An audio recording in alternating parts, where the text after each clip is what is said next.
Hey everyone, apologize for starting late, but thanks for coming to Strength in Numbers. So this is our chance to talk about transparency and transparency reporting. We've got a great set of panelists here.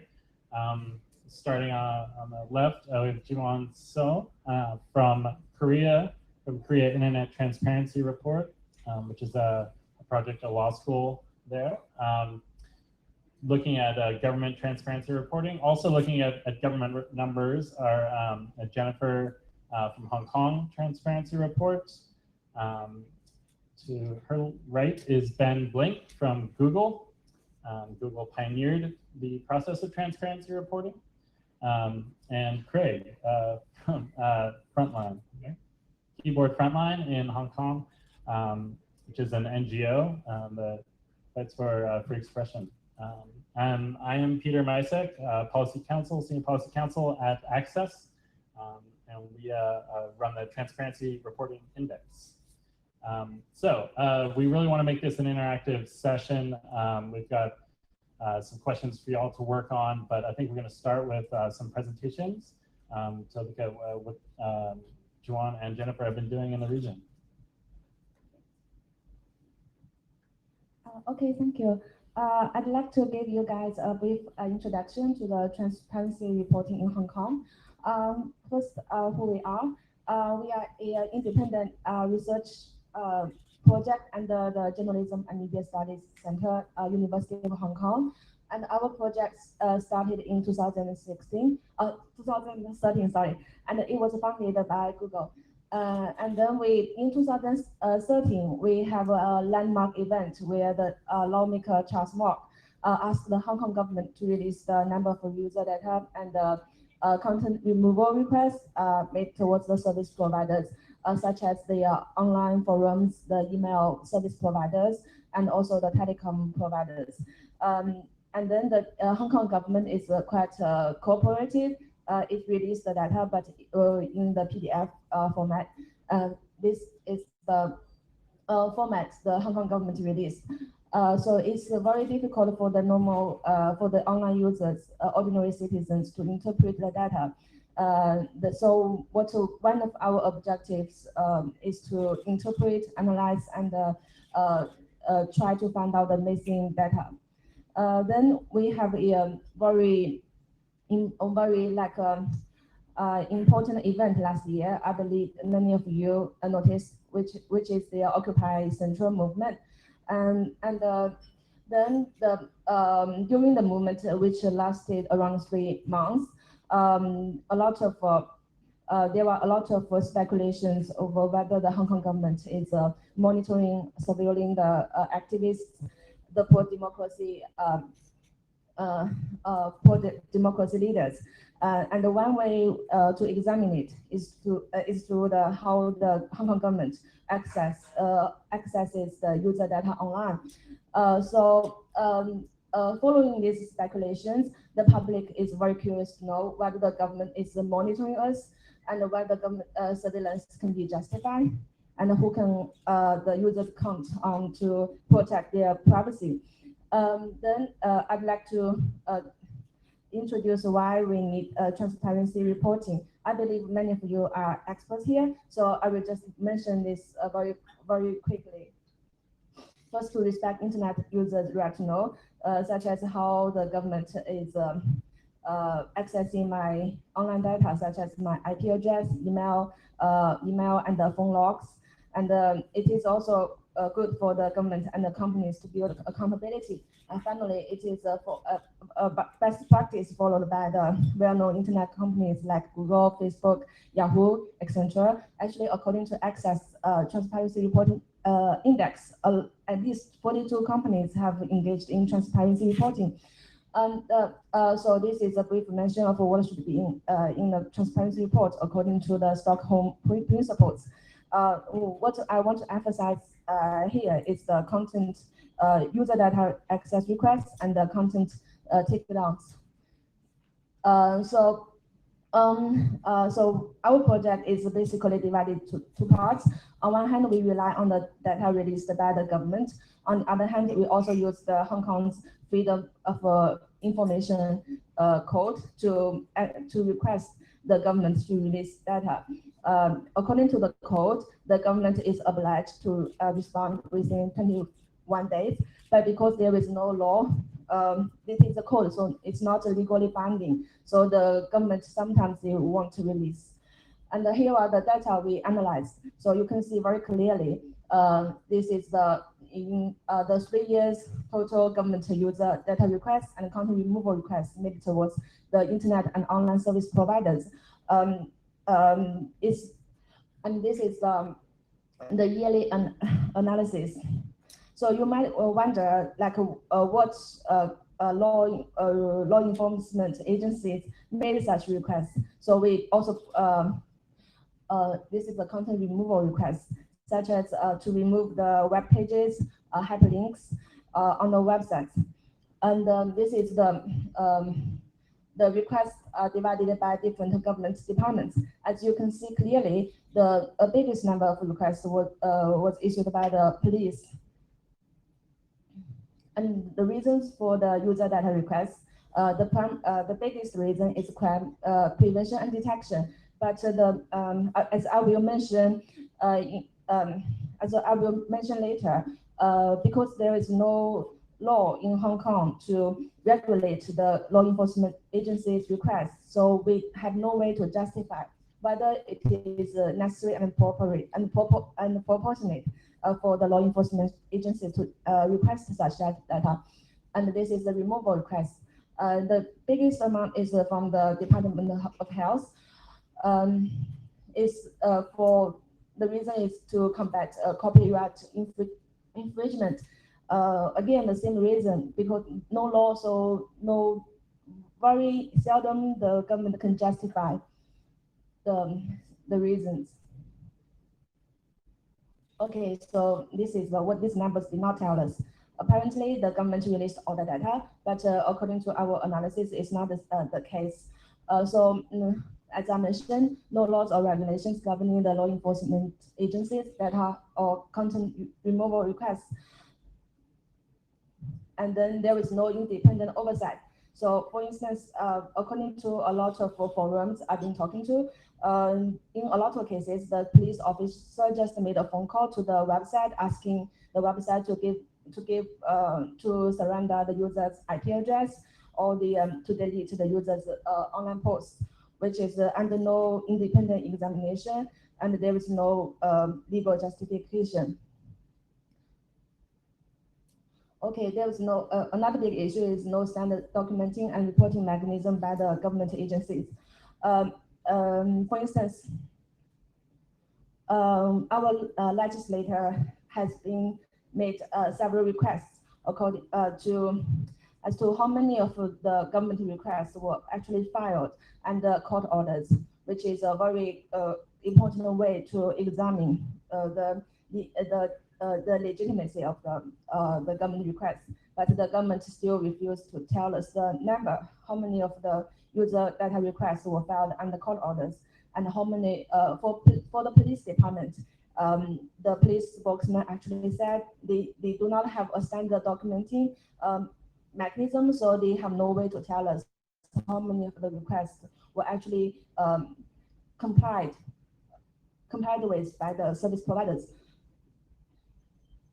Okay, the government also did not tell us what kind of requests were metadata, like your IP address, phone logs, email headings, and what kind of data they were requesting as to content, like text messages, email.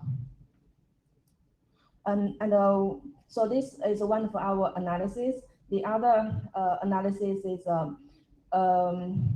regarding this one. As you can clearly say, the police normally the police made a very low number, very small number of content takedowns, but during the you can see during October 2014 to February this year, the total number of the takedowns was more than the number in the past 4 years. So there is a legitimate concern as to whether the police, as a government agency, is using the takedowns to crack down on the democracy protesters. So it's a brief review of the company's practice of transparency reporting. Because when we talk about transparency reporting, there are two sides. One is the government request data. The other side is whether the companies will stand by the user's privacy, whether or just surrender the user data to the government. Then we made this a graph as to the companies who do business in Hong Kong. How many requests they received from the Hong Kong law enforcement agencies, how many accounts, how many user accounts were affected by the government requests, and the number of requests where these companies produced some data for the Hong Kong law enforcement agencies. As you can see, it's very clear that Google, Yahoo, Microsoft, Apple, Facebook, and Twitter, they both received requests from the law enforcement agencies. And Yahoo was a very, you can say like over 300 users were affected but it produced a very small number of data for the law enforcement agencies. So for our Hong Kong local companies, like our local telecom providers, broadband providers, internet forums, according to our survey, almost none of them have a clear legal guidelines as to how to respond to government requests. For instance, whether they require subpoena or court orders for the government to access the user data, and they don't have a clear transparency reporting mechanism. So we cannot help but wonder how can users trust these companies in handling their online data if they are not very transparent as to their practice of dealing with the government user data requests. Okay, so this is basically my presentation, and I'd like to invite you guys to think what's our next step to protect user privacy and to promote the practice of transparency reporting. Okay, thank you.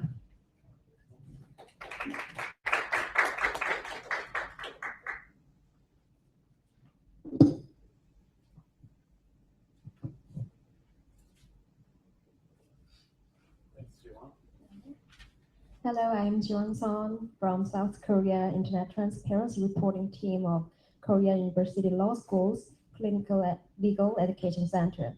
It's an honor to be invited to such a meaningful event. I'd like to introduce the current status of internet censorship and surveillance and its transparency in South Korea. Our project began last July. We found out that internet transparency reporting on the national level has been conducted in Hong Kong, and we thought such research is also necessary in Korea to effectively inform people about the status of Korea government's censorship and surveillance on the internet. We are conducting this reporting project with financial from Google.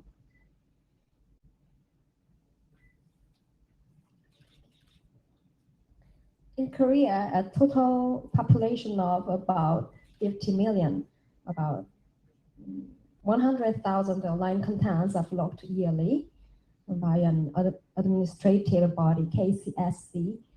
On the issue of internet surveillance, each year about 2,000 accounts were wiretapped, and the communication metadata of about 200,000 accounts, and the subscriber identifying information of about 600,000 accounts was provided to the law enforcement agencies. The number of search and seizure on the communication service providers, which can acquire all of communication contents, metadata, and identification, is not disclosed yet, but we roughly estimate that over 2 million accounts were surveilled through search and seizure, based on a recent transparency report of 2 major domestic portals. This is for the internet only. If we include the figures of all sorts of communication, the numbers are going to be much larger. It's about 10 million accounts, almost 20% of total population's communication metadata or subscriber identifying information is provided to law enforcement. Because the scale of Korean government's internet censorship and surveillance is so immense, acknowledging the citizens of such seriousness through transparency reporting on the national level is very necessary.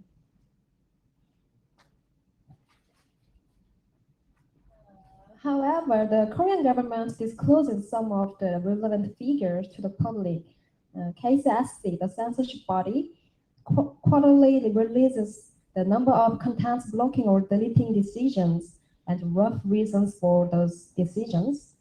And the public can monitor the semi-weekly meetings of KCSC's deliberation, although I'm the only person who monitor. On the case of surveillance, the government discloses the total number of wiretapping and provision of communication metadata and subscriber identifying information, which is reported from service provider to the government twice a year. Our report provides an analysis of the data disclosed by the government and relevant articles through the website. Also, we are requiring more data which the government is not disclosing, such as user data and reasons and ranges of surveillance through the filing FOIA request and cooperating with the members of parliament. And for the censor, we are monitoring the KCSC's deliberation and reporting problematic cases to the press.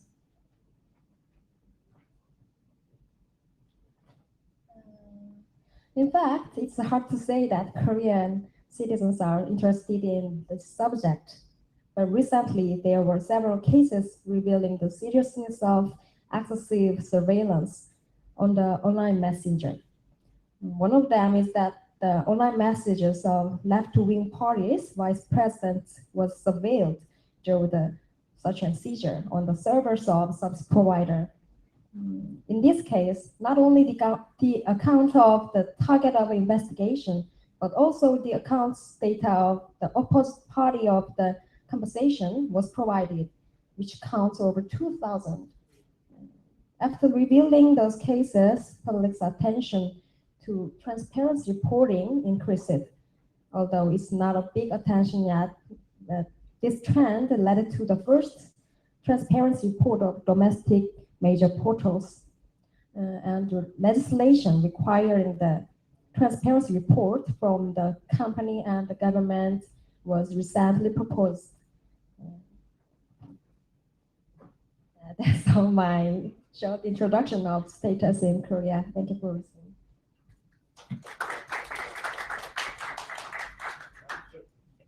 I'm Ben Blink from Google. I'm based in our Washington, D.C. office. Normally, I'm in Hong Kong for 3 months right around this time right now. So we started transparency reporting at Google in 2010. It was in response basically to 2 trends that were happening at the same time. One, we were getting more requests for user data than we were before. We saw a definite uptick in both user data and in demands by governments to remove content. And there was just more interest from the public about what was actually happening and how both we were handling these and the number of requests that were coming from their respective governments. At the time, made the decision that let's just make it public because we realized that we did not have very much leverage in terms of pushing back in certain circumstances because the public just wasn't aware exactly of what the processes look like, the scale of the requests, and for what reasons governments were making both of these types of requests. So we publish a report, a publicly available site. It's available now at google.com/transparency report. And we started with just a couple of categories. We broke out requests for user data and requests for to remove content. And we broke it up by country so people could see specifically which governments were requesting more. And over time, as we've released data every 6 months since. And each time we try and have some sort of innovation in the report itself to give people more information. So we started off with just the numbers. We moved to the legal process, so whether it was a subpoena or a court order. We moved to even more granular details in the countries. There were some big gaps in the data, frankly, especially on the user requests in the United States. Specific laws, including national security letters and orders issued under the FISA court, the Foreign Intelligence Surveillance Act court, did not allow us to publicly disclose that information. We lobbied the Department of Justice and several others, members of Congress as well, to get their support. And we're finally able to say now that yes, the transparency report is comprehensive in terms of the requests we get. Everything that we're getting in, we are reporting in our transparency report. For user data requests, the categories are all there. As we have moved on over time, I think the last big gap was, well, actually the Vodafone transparency report was really revolutionary. Other companies have done some really great stuff and innovated that we're now chasing, trying to provide that level of access. Vodafone, when they published their transparency report, had very detailed legal process about how they see jurisdiction and other things. And in our latest transparency report that we released, we were very specific in how we think about the legal process, both in the US and outside the US. The goal here is to increase user trust from a business perspective. The more users can see this information, presumably, the more trust they'll have in our services, that they know how Google is handling their data on that side. And honestly, the next step, I think companies have really pushed the boundaries on this in many regards and have been leading with support of civil society, of course. But ultimately, we want governments to be doing this reporting themselves. It's a much more ideal situation. You can look at Google or Facebook's transparency report and see what they're making. They could make 100 requests to Google. They could be making 10,000 requests to another company, and you just don't know that. And if our law enforcement agencies around the world were publishing that data themselves in the same way they think about open records requests or other things, citizens would have a much better appreciation for exactly how these law enforcement processes were affecting their privacy, their freedom of expression. I think that's the next place that we need to really push this. Thanks, Craig. Hi, I'm Craig Choi from Hong Kong, and I'm from this organization called Keyboard Frontline, and we established in the year 2011, and mainly fighting for the internet freedom in Hong Kong. And I just walked out from another conference talking about open data in the Southeast Asia, and I learned that quite a lot of Southeast Asia countries, they already have this Open Data Act or the Freedom to Information Act. But sadly, in Hong Kong, we don't even have this kind of law, and only have a code to govern the government to do that, and it's not even legally binding. So it's quite difficult for the citizens in Hong Kong to request the government to surrender their information, and usually they would try to make out a lot of excuses to stop us from obtaining the data from the government as well. And apart from that, actually in Hong Kong, they have quite a lot of ISP or OSP or the internet platform, and they don't even have the privacy statement. That is quite surprising when we try to look for their privacy statement or terms of conditions, and then they don't even have that, and they didn't even tell us how they will handle the data or what kind of information they will give to the government. And even more surprisingly is that they request quite a lot of information from this forum as well. And apart from your name, your telephone number, they also ask you about your hobbies, your families, or whether you're married or not, or your salary, everything. And I believe that actually they're doing it because of the marketing purposes. But at the same time, when the government comes to them and requesting the users' information, we wonder what kind of information that they are giving out to them. And then we ask them, oh, what kind of information you are giving to the government? And then they said they can't tell us because they are afraid that the government will come to them and saying that they're perverting the cause of public justice. Because usually the government authority will say that they're doing it because of detection of crime, and they couldn't disclose information at this stage. And apart from that, as Jennifer has said, that some of the police will just give a call to the companies, and then they try to fish for the information without following the proper procedure as well. It's actually quite common, and because the police will think that, oh, since you are only surrendering it voluntarily, then they have already obtained your consent by conduct. And so it's quite outrageous actually, because the government or the police should follow the procedure, or at least to apply for a warrant or a subpoena for the information. And in Hong Kong, it's like quite a lot of companies, they are not like Google or the Yahoo. They're big companies. They always have the legal team to support them. Quite a lot of these ISP, they don't have the legal team to support them. That's why whenever they come to the government, when the government try to request the information, they will just, I will just give it to you to save time and save money. And that's one of the problems or difficulties that the small companies that may face.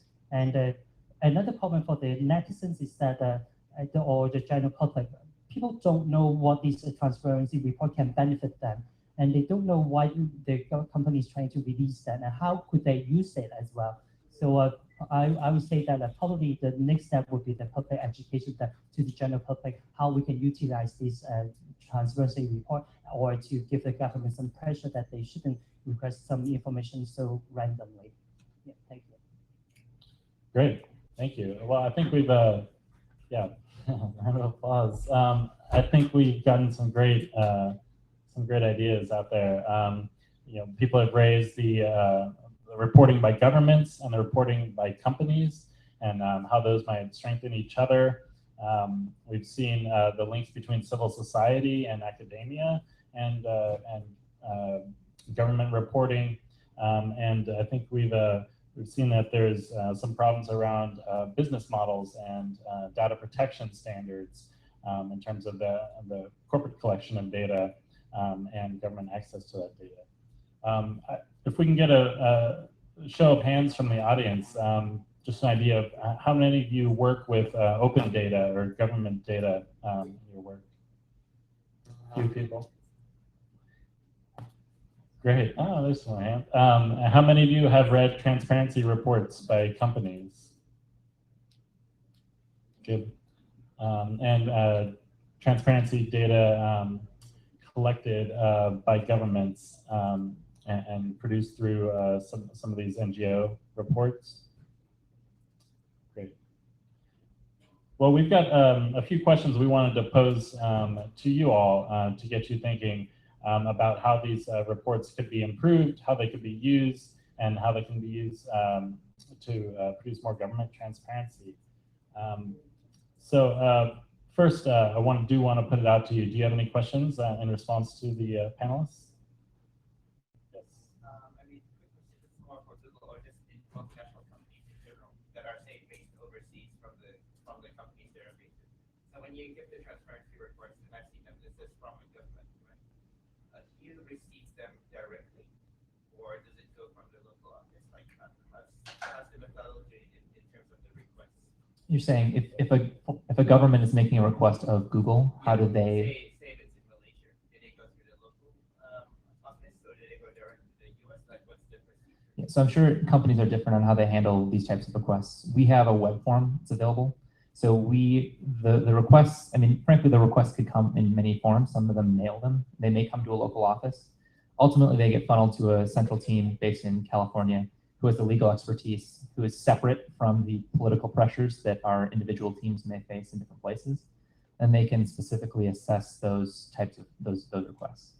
For the most part, content, like the actual content of communications, that needs to go through a mutual legal assistance process that goes through the United States government. So it's a little bit slightly different. But yeah, again, the requests can come in by mail. We try and point people towards the web form because that's the best way to do it. But they all get sent to California in the end. Just a quick question for the KCSC. You said you can monitor the deliberations. Is that you actually get to go and watch the whole thing, or is it summaries of the viewpoints that you get access to? watch the meetings by video, or is it just I public can watch the dialect, but can monitor dialect in the conference room or CCTV. And but there are issues. There are issues of the privacy, like sexual, private person's sexual movie is disclosed, is not disclosed to the public. Sorry, I'm not fluent in English, so. Great. Anyone else? Yeah, thanks. This is Dunstan from Computer Science. A question for anyone on the panel, really. So Google started the trend on transparency reporting. Many companies and governments have followed. And to what extent is there a need to have standardization in terms of how members are reporting? Is that a problem that needs resolving or not? And are there any efforts underway to have similar protocols so that you can actually compare numbers with each other? I'm not clear to the extent to which that's even a problem, so I'd love to get your take on that. And that can be for any member of the panel, because you're all involved in transparency reporting in some way or another. I'll kick it off and then others can answer. So I've definitely heard that concern many times from civil society groups and others who want to be able to make meaningful comparisons of what this data looks like. And I mean, frankly, as far as I know, there hasn't been a ton of collaboration between companies on a lot of this stuff. There probably could be a lot more to make things a little bit more standardized. Our approach is just to try and be as clear as possible in terms of the definitions of the data that we're using. So we're talking about users / accounts. We actually define that so people know. The other issue is, frankly, is that our services are all super different. So what Google does is very different than the service that Facebook provides, or even comparisons between Google and Yahoo. We operate very differently. So to make it something where you can just download one spreadsheet and have meaningful data to compare is really tough. The area where you can make it a lot more standardized is with governments. I mean, they can tell you specifically how many requests they're making to ICT companies, what type of data they're demanding, whether it's personal communication, content, or those types of things. I think there's the opportunity for more standardization in a lot of this.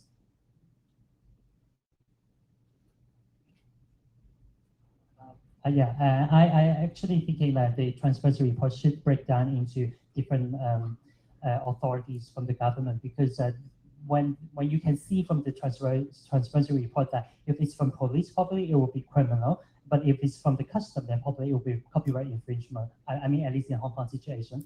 And then if it's from the the stock market authority, then it would be something about the commercial crime. And at least we will, from a reader point of view, then I can figure out what kind of information that the company is surrendering, and which of government authorities they are trying to, requesting the information in this regard.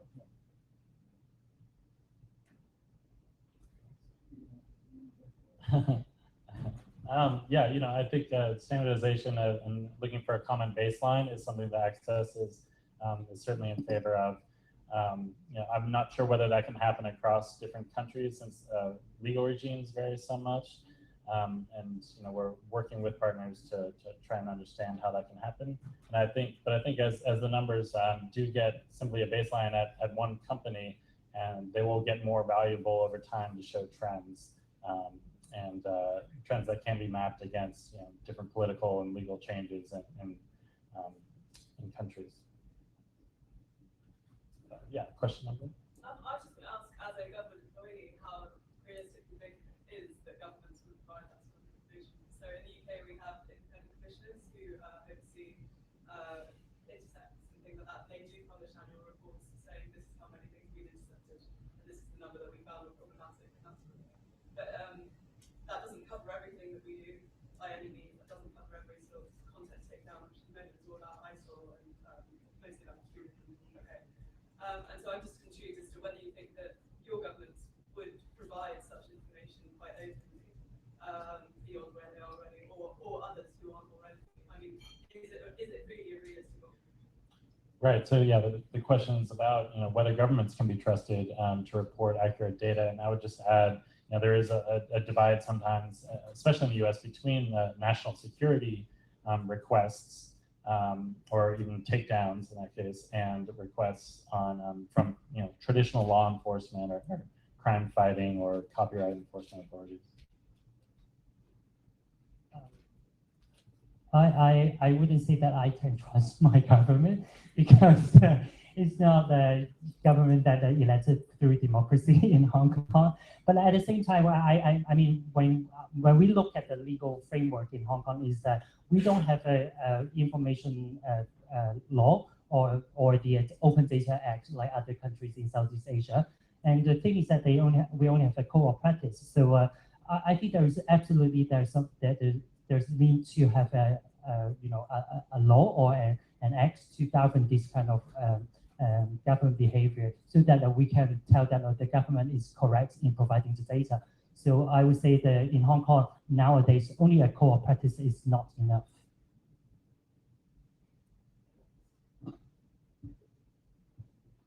Great. So definitely some skepticism, but some hope too for a legislative move. Since this question is about government, we'd love to get any government representatives in the room, including Mr. Mock, I think, who just arrived to answer. No. Sure. Yes, I'm Charles Mock. I'm a legislator in Hong Kong, and I certainly don't represent the government. Actually, I'm on the opposition.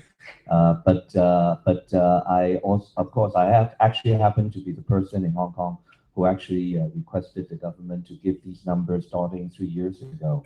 And for the last 3 years, they've been giving us some numbers that Craig doesn't seem to trust very much. But I don't think the numbers the big issue, because whether or not the numbers are real, first of all, it does give us a little bit of a trend, year on year. Whether the number of access or the number of removal requests has been increasing or decreasing. Of course, it's been increasing. But I think it's more important that we try as much as we can to hold the government responsible by having either civil society or your legislators, your congressmen, and so on, to try to ask those questions from your government to try to get those answers, because it's strange that we've been trying to tell the companies to be transparent, whereas our government actually is not very transparent. Of course, it's a little bit to my surprise that 2.5 years ago, when I asked the government in Hong Kong to provide those information, they actually did provide us with at least the numbers. But of course, they didn't tell us the details of those cases, which is the real problem, which is what Craig mentioned. I wouldn't go into the details, but there are a number of these cases that we've been trying to get more details on, and the government for a long, long time just wouldn't give us any answer. So what's in the number? They can give us the number, fine. So I totally agree with Craig that we need law that would enforce governments to archive and then to release those government-related data and information to us. But finally, yeah, I do really agree. I really think that we should still hold governments responsible in the same ways that probably in other sessions today and tomorrow we would be talking about holding the companies responsible as well. And then once if companies give us certain data about government, why wouldn't government give us those data as well? And one last point, actually in Hong Kong, to a little bit of credit to the government, they actually give us details of these numbers by department. So I would say, while I don't quite believe the numbers of some of the departments like police or and so on, but there are, you could actually find other trends in other departments that you never would think of as, asking for your ISPs to remove or content and so on, and then they turned out to be the ones that they are actually quite frequently asking ISPs to remove content. So those kind of information I think are useful too. I mean, but of course, Jennifer can tell you about all the difficulties of how researchers like them in Hong Kong U have been trying to get further details, deeper into the numbers, and then we'll be hitting into a stone wall. Yeah, that's all I can say. Thank you. Well, picking up on that point of how we can put governments under the pressure to release more data, and more useful and meaningful data and qualitative data, I would actually want to ask Julong, since there was a public outcry in Korea, there's a lot of demand from users to understand how the government was accessing their data, and companies very much came out in favor of greater transparency, but also greater ability to push back against those government requests. Have you, as a civil society and academic researcher, have you worked with the companies? Have you developed any sort of common strategy to increase government transparency? I've never worked with a specific company, and just our purpose is that inform the government's censorship and surveillance appropriate. So I think how we can make the government transparent, and I think it's legislation that can make government disclosing such data, although KCSC is relatively cooperative with me, and data regarding surveillance would not be easy to receive because it's a confidentiality related to the crime investigation. So it seems to be hard that leading the government's voluntary disclosing. I think we need to lead legislation or lawsuit or cooperating with member of parliament who can pressure the government in the parliamentary inspection. It's the important thing. Any other ideas on how civil society and maybe corporations and academics can work together to increase transparency? I'm just like summarizing. I mean, that's a really good idea. So you've got questions that you need to ask, right? At least partially, one really good way to actually for civil society, knowing what we need to ask, actually give it through their MPs to ask in Parliament, where usually the government has to answer, at least in parliament. So I think one way to work here is that what do we need to ask, and then once that's, because if you get the questions correct, then you get the right answers, and then to go through the MP. I think that's one way that.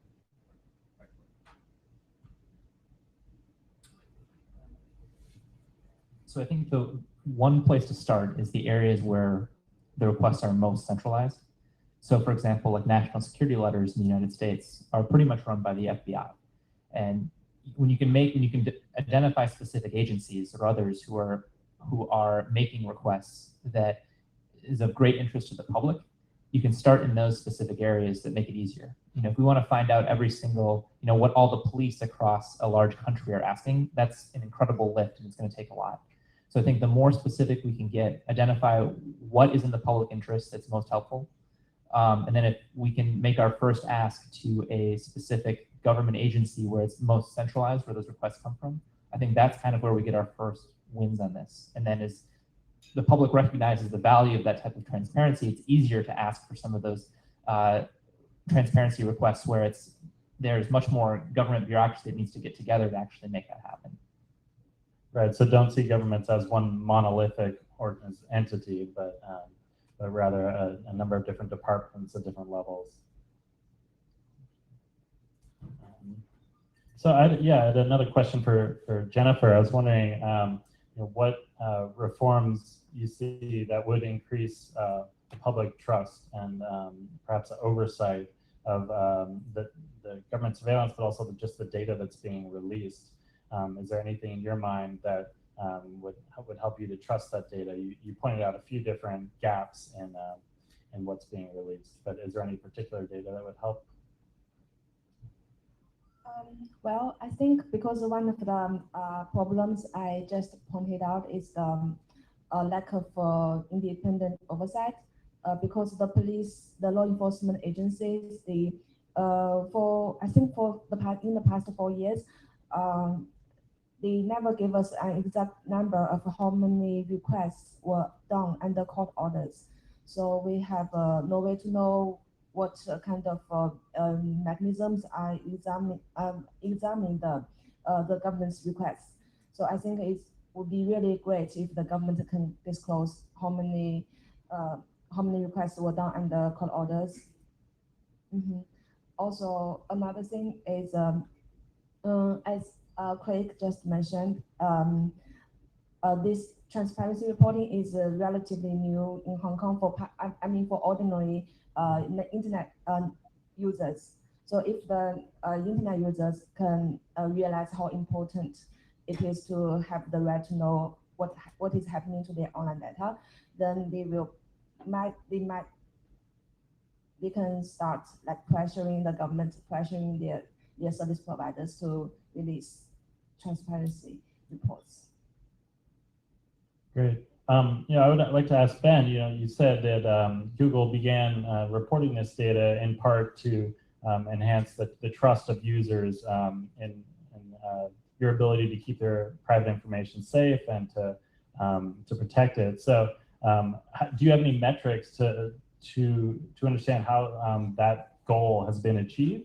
And in your mind, what types of feedback do you get, and has it been successful to date? Yeah, it's tough to measure. I mean, the fact that the number of requests has gone up so dramatically, that's, we were thinking that maybe, at least some of us were thinking that if we show this stuff, then maybe people will be discouraged from submitting as many requests. That's turned out to be very false. I think one good case study is there was a country that we were working with who saw our data and insisted that it was incorrect. It was a minister level official who said, it's through me that all these requests come. That's not happened. We have not been making those requests. And unbeknownst to him, there was a different agency that was making requests of companies for user data that he didn't know about. So it was a specific instance where the company transparency reports are helping governments keep their own houses in order because there are requests that are happening that they didn't even know about.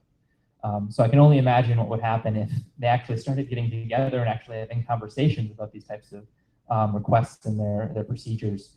But to me, I think that's the most stark example of a specific win that we've gotten in terms of government process around transparency.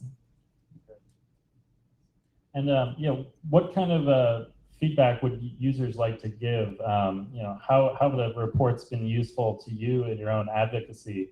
And how could companies or governments, I guess, make them more useful?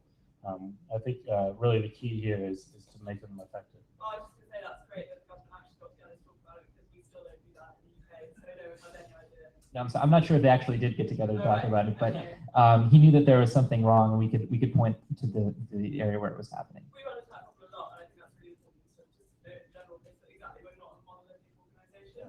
I work for one part of the government. I work with GCHQ, I don't work for GCHQ, I work with them, I don't work for them. I don't see what's going on in all these different areas. So it is actually really important to see numbers like that and understand where that's like, which for us is often more important, but even that has a lot of read across to say GCHQ figuring out who's actually accessing what. So it's a really good point for me, just to take on board that we need to talk to each other more, and that's across the whole range of issues. Sure. With that? Just a suggestion, hopefully we get a critical mass of governments and companies releasing transparency reports. And what Ben said, it helped the government check their own departments. Maybe if we have a critical mass of transparency reports, we can have these people check each other. Like there could be a centralized checksum website that makes sure, okay, right. The reports coming from this country are distributed to these companies, and these companies' reports, total of the records from that country, they should equal to each other. So if we can get a critical mass of companies and governments reporting transparency data, that would be great.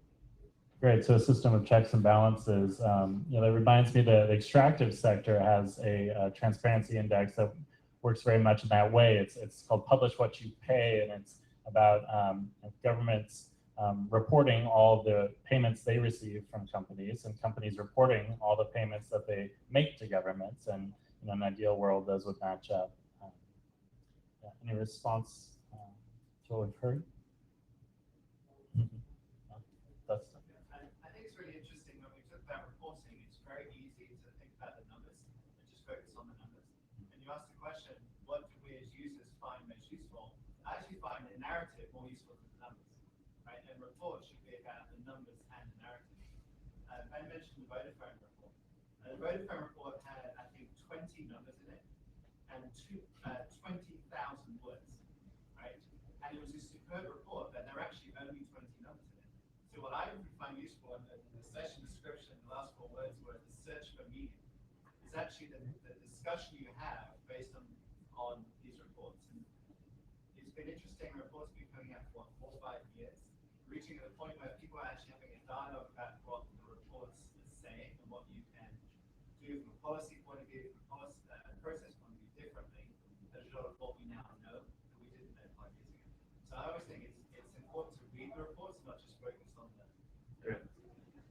Yeah, I think that Craig actually mentioned earlier that many times you don't even know the privacy policies of the companies or how they process your data. And that's, I think, one thing that we've seen in transparency reports is the data may be the core or draw the headlines, but companies can also use these to expound their policies, to draw attention to new positions, or even to just establish their brand. I saw we noted that Cheeseburger, the website, listed the karaoke songs that they sang at their Christmas party. It's very transparent. More ideas? Thanks. Yeah. I'm pretty far from the Ranking Digital Rights Project. I just wanted to respond to something that Dustin brought up earlier in the idea of is there a need for standardization around the ways that companies are reporting. And I just wanted to, a little plug, I have colleagues at the Open Technology Institute where we're based who are actually working on that exact issue and have analyzed, about to put on a series of memos that are analyzing all of the reports coming out of American companies and talk about what it is they're reporting, how are they defining terms, are they looking things together or not, and then they're actually planning to do something similar for international reports. And obviously, Peter had brought up the challenges of that. That's something that they're figuring out and then they're planning to do, and then also to build a platform that companies can use to feed their data in to try and create some standardization around the reporting so that we can do a little more comparison. So to the extent that it's something people want, there are some people who are working on that aspect of it. So small and medium-sized enterprises may not have the capacity, and they don't have the lawyers on staff necessarily, and there should be more tools for them to be able to take part in this conversation. I'm just responding to that point. It's very interesting to hear about that work because I originally came into the field of corporate responsibility by climate change reporting. And we have something called the Greenhouse Gas Protocol. It's a protocol that every company now follows in how they disclose their climate emissions, and it results in a very standardized approach. It's very easy to compare company to company. You know that they're using the same methodologies and protocols. And I get the points about, companies have different business models, governments are very different, they're structured differently. It's going to be a challenge, but I'm glad it's going to take on because I think it's a very important thing to run.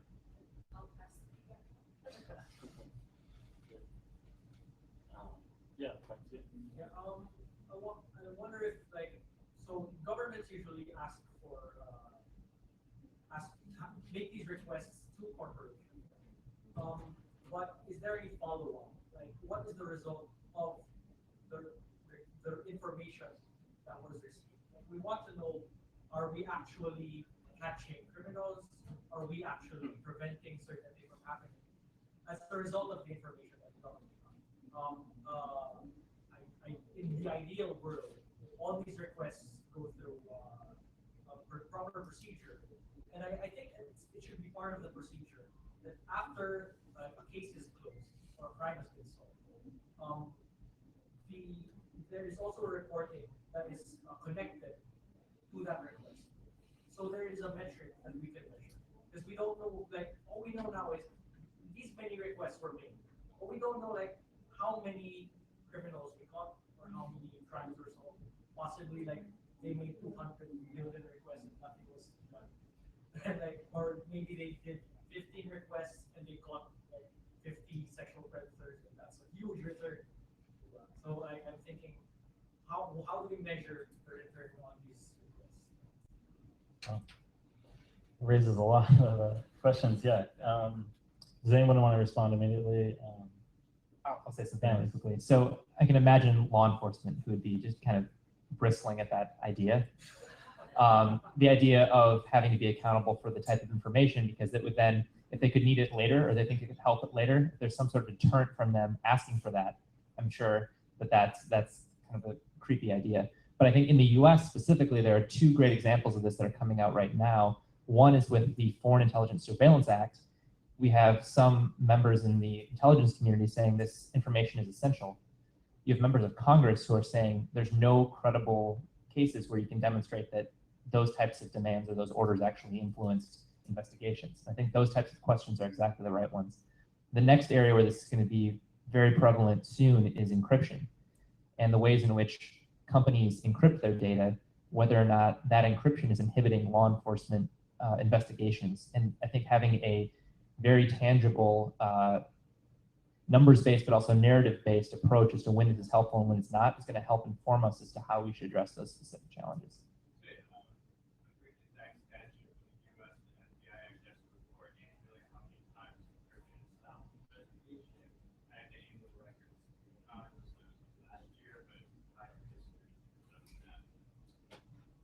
And Google is reporting a little bit about encryption of your networks in your transparency report. Do you plan to do more of that? I think right now it mainly refers to one product, right? Yeah. Well, we do the safer email, I think. Yeah. Essentially figuring out how much of our outgoing email, our outgoing encrypted email is being received by, on the other side by encryption the way, because it goes both ways. So there's been instances in the past where just highlighting that discrepancy can encourage other providers of that type of service to bump up their standards as well. So that's just one way. But I mean, yeah, we're always open for new ideas of ways to improve the transparency report or new information there. Any other companies in the room want to talk about their innovations in transparency? Can I just respond to Sure. you saying we're going to be helpful? It would be really helpful because that's what people ask a lot. Is this when all the same stuff came out? You know, people have said, "You guys actually tell us that all this spying is actually really useful." The answer is they're not going to anytime soon. But also there are so many other things that go on that go into investigations that like one single request for content or one single piece of use data is unlikely to be the clinch in the case. And so I think that's a lot of the time why they won't make that statement and say this actually, you know, they'll say, well, it helped us a lot, but they would have to probably say, you know, this was successful in and of itself.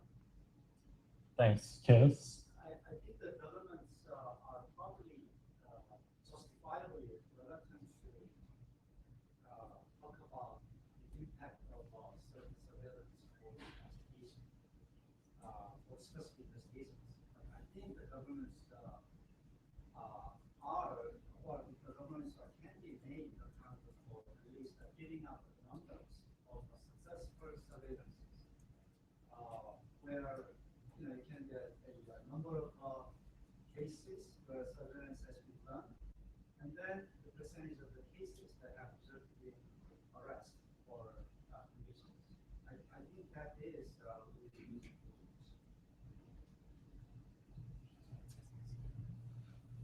I also like to talk about the power of different authorities under the law as well, because at least in the Hong Kong situation, that different authorities, they have different power when they can go to request information from the company. So basically, for example, like the police, they have to get a warrant, but at the same time, like the privacy commissioner, they can go to the company and then make a request, and under the reason that they're doing the detection of law. But what is detection of crime? But do they have a specific offense in mind? Does it require that they have to have this specific offense in mind? It doesn't really say so. So whenever they come to whenever they come to the company, they just say, "Oh, we're doing the detection of crime," and it's a very general term. But what about if the police power under the law? Because they have to have a warrant, so they have a specific offense. So in different situations, when the government authorities come into the company, probably they're only doing inquiries of the information, or whether they are detection of crime, or whether they have a specific offense in their mind. That may be a different level of request. So maybe it would be good that in the transparency report that we can show that as well. Yeah, so companies have often used their transparency reports to say that they'll only respond to requests that are given to them for a proper legal reason, through proper legal process, written, etc. So that can be a good way to force more accountability as well as transparency. I'd be really interested to hear from them or any of the other panelists as to how you would make a case to local or regional businesses to engage in transparency reporting, especially in the Southeast Asia region where you have governments that may be involved in intimidation of businesses that would be releasing information they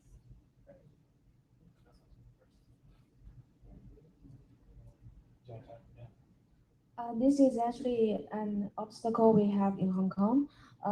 Actually, we are conducting a what happens to your data survey, and according to a few forums we've been talking to, they do not want to be the first one to eat the crab. Strength in numbers is the name of the panel, yeah, and I think that might be the case. Not every company can take the step that Google took and be the first, right? But there has been, some change in Korea recently. I think Kakao, the biggest messaging app in the country, released a great transparency report. It has awesome visuals, and I really promote everyone to take a look at that. Because I'm not a legal expert on this area, especially Southeast Asia. Is there anybody here with more knowledge on how requests harmonize with physical searches? Like basically you can't go fishing with requests on the internet. So does anybody know in terms of, it relates to what kind of requests you can. Say if you're going to search a house, you have to have a search warrant, which means that there's judicial oversight. So is digital laws are into online, is there anybody who's aware of laws that will have harmonized this so that there's some sort of oversight and that policers can do fishing? Charles? Just a very quick comment about this question, and actually also a previous question, I think, because we've been talking also about surveillance. In my observation about the laws in Hong Kong, actually physical searches or even surveillance in the older sense of the word, having a binocular across the street and trying to watch over somebody, wiretapping on the telephone and so on. Those kind of things are very strictly regulated. We have an ordinance in Hong Kong that is almost 10 years old called Interception of Communications and Surveillance Ordinance, that an independent judge has a commission that the police and other law enforcement agency, if they are doing this sort of things, they have to file reports, they have to apply, and then subsequently they have to file reports every year. The commissioner, the judge would issue a report stating the violation cases and so on, and suggest areas of improvements and so on. So that's the traditional surveillance. Now comes to the internet.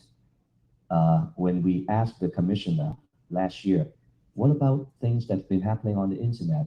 Are they considered to be surveillance? Basically, his answer to us is, I don't know. And in the meantime, we see the police and other people and other law enforcement agencies being very liberal in trying to get information from service providers. We call them request for data. You could call them surveillance as well. We call them deletion requests. You could call them surveillance as well. So that is the problem. Now, the problem also is that when we come to establishing laws to try to regulate these kind of activities, my worry is that the global trend right now is setting up cybersecurity laws that are going to give police even more power rather than the other way around. And that is the double-edged sword that we face. You know, we keep on telling the government we see these problems, we think you should review the law. But we know in the back of our mind that there's a certain risk that we're taking when we tell the government to review the laws, because they might go the other way. So that is unfortunately seems like with the global, worries about all these kind of terrorism and other crime. Police can easily show us crime figures that, oh, the crime fraud on the internet has been growing, 50, 80% a year. Of course, they don't do it on the cell phone anymore. So, but then again, it's easy for them to use these kind of worries and public worries and so on to try to, enforce even stricter if they have a cybersecurity law. That's the dilemma that I face all the time. Do I tell the government to do a review because I know once they do it, it might come out even worse than right now, where there's just a bit of uncertainty and we try to navigate around the uncertainty. But once it's very certain, it might be even worse. I don't know. So that's the problem. I don't know. I don't have the answer. Great. Just a couple more questions. Yeah, you in the standing up.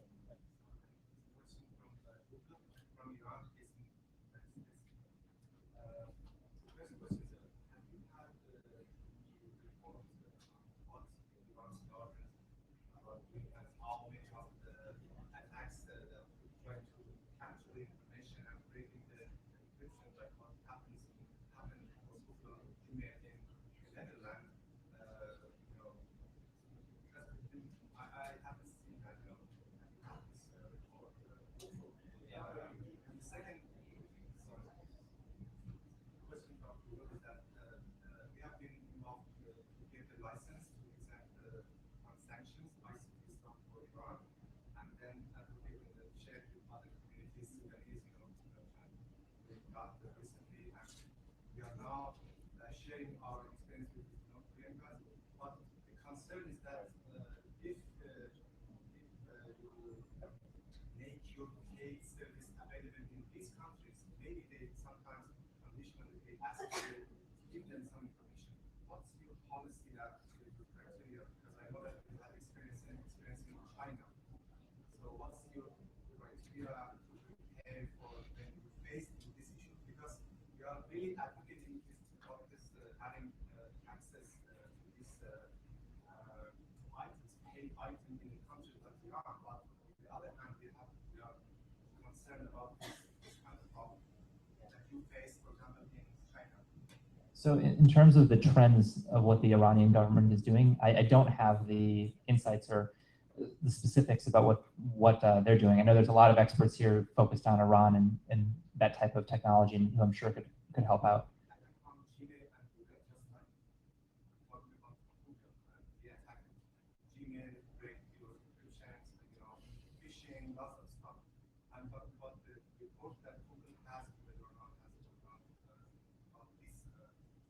Yeah. So in terms of specifics like that, I just don't have the details on the specifics of what the Iranian government is doing. I'm happy to find that out for you. And in terms of the questions about the sanctions, that's again it's not really my core area of expertise. But I work with many folks in the DC office and in California who are focused on those issues, and happy to get some satisfactory answers after this. Thanks. Yeah, I think there are great questions about companies deciding to enter markets and perhaps factoring in how transparent they'll be able to be about what happens in those markets once they're there. I think we've just running out of time. I just want to give our panelists one last chance to perhaps produce some outcomes or requests from the audience. Thanks. Okay, I think I got lots of great feedbacks from the audience, especially when some mentioned that we cannot only, we need to search for deep meaning from the numbers. The numbers cannot tell us all. And some audience gave us a very good suggestions to request the proportions of the cases where the law enforcement agencies can actually crack some cases because of the data they requested. I think these are very great advice. I just like to tell how many companies can involve the transparency report. There is a limitation pushing them to perform their social responsibility, I think. Yeah. Also, that is a good way too, but companies, they move by benefit. So we make them able to feel the consumer's criticism. Before that, we have to make the public interested in the transparency of company first. For that, we disclose not only number, but also cases. It's effective way that finding and inform the cases which revealing the seriousness of excessive surveillance or censorship, inappropriate censor. When it comes to the individual problem, which public can feel, I might be the target of the inappropriate surveillance, it can attract public attention easily, I think.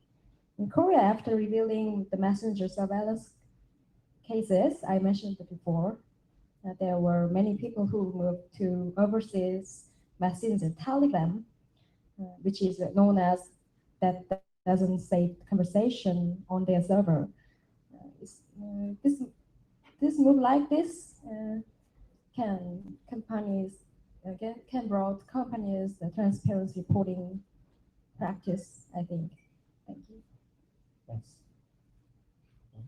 I think for me, the big takeaway, which I really appreciated, was the fact that the narrative is so much more helpful than just the raw numbers are oftentimes. I think, we just released our legal process section in our transparency report. I think that's when people were like, I get it now. I feel more comfortable with how this process works. And I think us developing that section, and for other companies, I'm sure will be doing the same, should be kind of our next focus, as opposed to just breaking out numbers even more. I think apart from the general public, we also have to promote it among the companies as well, and telling them that actually if they release a transparency report, then they will attract more users that they can trust them. Only in that way they can earn more money, and that will be their only drive to release a transparency report. Yeah, That's great. Yeah, and just to follow up, I'd love to see companies make the business case for transparency to show their investors, the shareholders, and their peers just how important it is to release this data and this narrative. So one last plug, I'd like to say Access's Transparency Reporting Index has been just newly revamped with the help of Anchi, and we'll put these flyers out with some of the data. So if we can all thank the panelists. Thank you all.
Hi.